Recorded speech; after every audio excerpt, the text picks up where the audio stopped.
বিশ্ব সংবাদে আপনাদের স্বাগত। শুরুতেই সংবাদ শিরোনাম, পরে বিস্তারিত।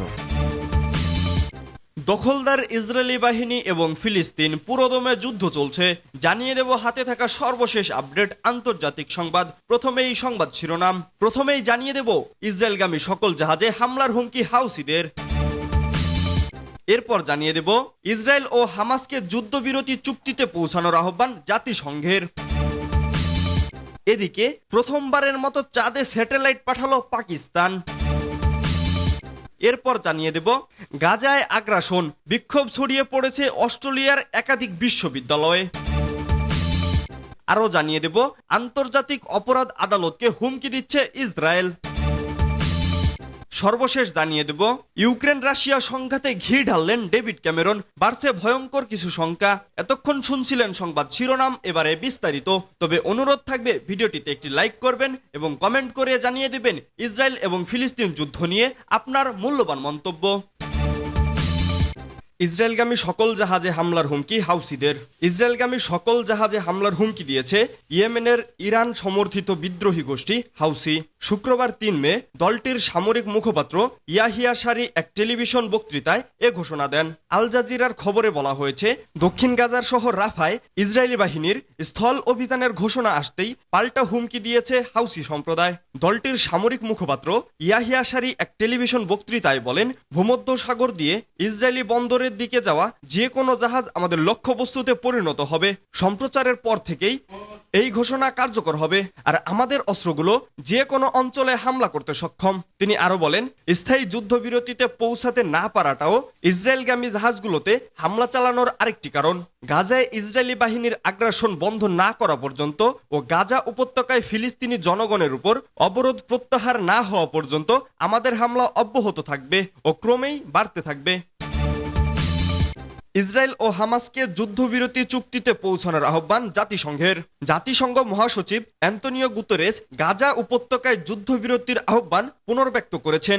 এমন সময় তিনি এই আহ্বান জানালেন যখন যুদ্ধবিরতির জন্য নতুন করে পরোক্ষ আলোচনা করতে হামাসের একটি প্রতিনিধি দল মিশরের রাজধানী কায়রোতে সফরে যাচ্ছেন। জাতিসংঘের মহাসচিব শুক্রবার এক্সে এক পোস্টে বলেন, গাজার জনগণ, জিম্মি ও তাদের পরিবার, এই অঞ্চল এবং বৃহত্তর বিশ্বের স্বার্থে আমি ইসরায়েল সরকার ও হামাস নেতৃত্বকে একটি চুক্তিতে পৌঁছানোর জন্য দৃঢ়ভাবে উৎসাহিত করছি।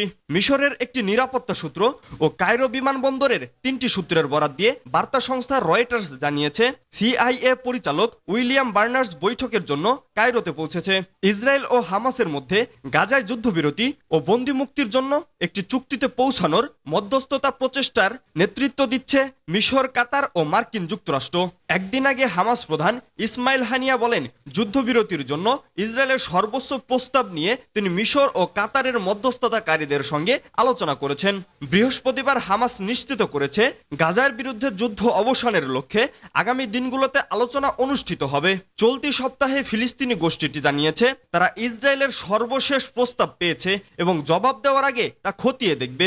মার্কিন পররাষ্ট্রমন্ত্রী অ্যান্টনি ব্লিংকেন এবং ব্রিটিশ পররাষ্ট্রমন্ত্রী ডেভিড ক্যামেরন উভয়ই ইসরায়েলের প্রস্তাবকে উদার প্রস্তাব উল্লেখ করে হামাসকে চুক্তিটি গ্রহণের জন্য আহ্বান জানিয়েছেন।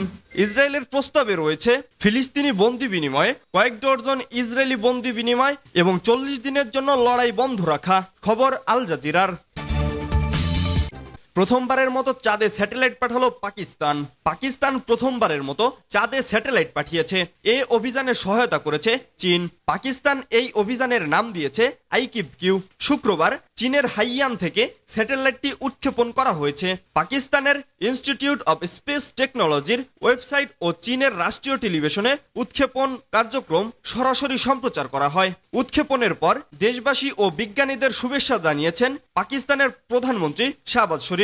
এক বিবৃতিতে তিনি বলেন, আইকিবকিউ স্যাটেলাইট মহাকাশে পাকিস্তানের প্রথম পদক্ষেপ। পাকিস্তানি বিজ্ঞানী, প্রকৌশলী ও দক্ষ কর্মীরা পারমাণবিক প্রযুক্তিতে যে দক্ষতা দেখিয়েছেন সেভাবে এই ক্ষেত্রেও তাদের দক্ষতা প্রমাণ করেছেন।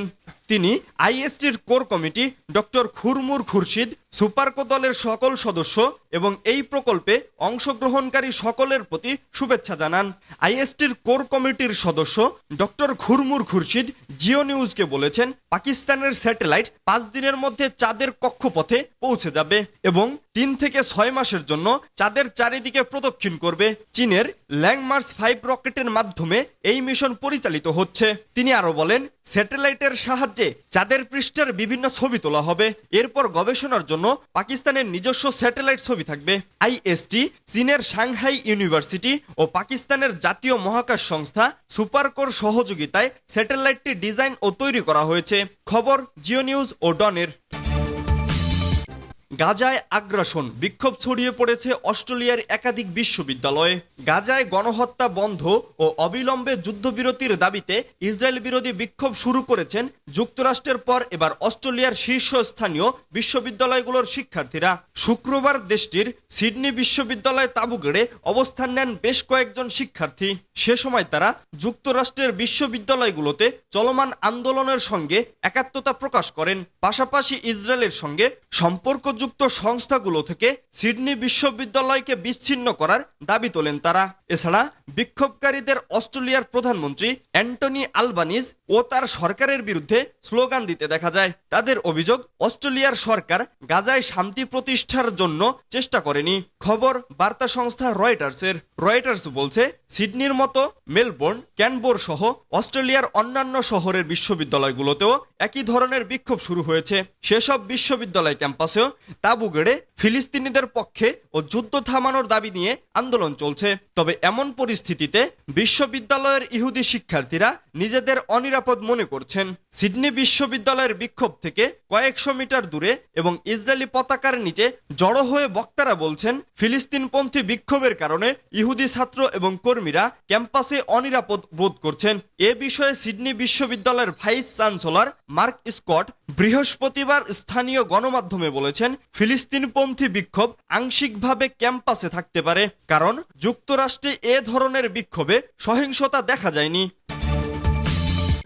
আন্তর্জাতিক অপরাধ আদালতকে হুমকি দিচ্ছে ইসরায়েল। আন্তর্জাতিক অপরাধ আদালতের কৌশলীর দপ্তর কর্মকর্তাদের ভয় দেখানো বন্ধের আহ্বান জানিয়ে বলেছে, এ ধরনের হুমকি বিশ্বের স্থায়ী যুদ্ধাপরাধ আদালতের বিরুদ্ধে অপরাধ হিসেবে গণ্য হতে পারে। আইসিসির প্রসিকিউটর করিম খানের হেগ ভিত্তিক কার্যালয় শুক্রবার এক বিবৃতিতে বলেছে, কর্মকর্তাদের বাধা, ভয় দেখানো এবং অন্যান্যভাবে প্রভাবিত করার প্রচেষ্টা অবিলম্বে বন্ধ করতে হবে। প্রসিকিউটরের বিবৃতিতে ইসরায়েলের নাম উল্লেখ নেই। সম্প্রতি ইসরায়েল ও মার্কিন কর্মকর্তারা গাজায় ইসরায়েলের যুদ্ধের জন্য গ্রেপ্তারি পরোয়ানা জারি করলে আইসিসিকে পরিণতি সম্পর্কে সতর্ক করেছে। এরপর আইসিসি এই বিবৃতি জারি করল। বিবৃতিতে আরো বলা হয়েছে, আইসিসি গঠনমূলকভাবে সকল অংশীজনের সাথে সম্পৃক্ত হবে যখন এই সংলাপ রোম স্ট্যাটের অধীন এর ম্যান্ডেটের সঙ্গে সঙ্গতিপূর্ণ হবে। উল্লেখ্য, রোম স্ট্যাটের অধীন সংস্থা স্বাধীন এবং নিরপেক্ষভাবে কাজ করবে বলে বিধি রয়েছে। ইউক্রেন রাশিয়া সংঘাতে ঘি ঢাললেন ডেভিড ক্যামেরন, বাড়ছে ভয়ঙ্কর কিছু শঙ্কা। ইউক্রেন রাশিয়ার সংঘাত যেন আরেকটু উস্কেই দিলেন ব্রিটিশ পররাষ্ট্রমন্ত্রী। এবার ডেভিড ক্যামেরন জানালেন, ইউক্রেনকে দেয়া যুক্তরাষ্ট্রের অস্ত্র কিভাবে ব্যবহার করবে তার পুরো সিদ্ধান্তই নেবে কিয়েভ। কিয়েভ সফরে গিয়ে ক্যামেরন বলেছেন, ইউক্রেন চাইলে ব্রিটিশ অস্ত্র দিয়ে রাশিয়ার ভূখণ্ডে হামলা চালাতে পারবে। যদিও এতদিন পশ্চিমারা বলে আসছিল, রাশিয়ার অভ্যন্তরে হামলা চালানোর ব্যাপারে তাদের অস্ত্র ব্যবহার করতে পারবে না ইউক্রেন। প্রেসিডেন্ট ভ্লাদিমির জেলেনস্কির দেশ কেবল আত্মরক্ষার জন্যই নিজেদের ভূখণ্ডের অভ্যন্তরে তাদের অস্ত্র ব্যবহার করতে পারবে। ক্যামেরন আরো জানিয়েছেন, ইউক্রেনে যতদিন প্রয়োজন হবে যুক্তরাজ্যের পক্ষ থেকে প্রতি বছর 375 কোটি মার্কিন ডলার করে দেওয়া হবে। ক্যামেরন বলেন, রাশিয়া যে প্রক্রিয়ায় ইউক্রেনের অভ্যন্তরে হামলা করেছে তাতে ইউক্রেনের কোনো আত্মরক্ষার প্রয়োজনীয়তা অনুভব করছে তা সহজে অনুমান করা যায়। এদিকে ক্যামেরনের একটি মন্তব্যের নিন্দা জানিয়েছে রাশিয়া। মস্কো বলেছে, আরেকটি অত্যন্ত বিপজ্জনক বিবৃতি। ক্রেমলিন মুখপাত্র দিমিত্রি পেসকোভ বলেন, ইউক্রেন সংঘাত ঘিরে এটি সরাসরি উত্তেজনা ছড়াবে, যা ইউরোপীয় নিরাপত্তার জন্য সম্ভাব্য হুমকির সৃষ্টি করবে।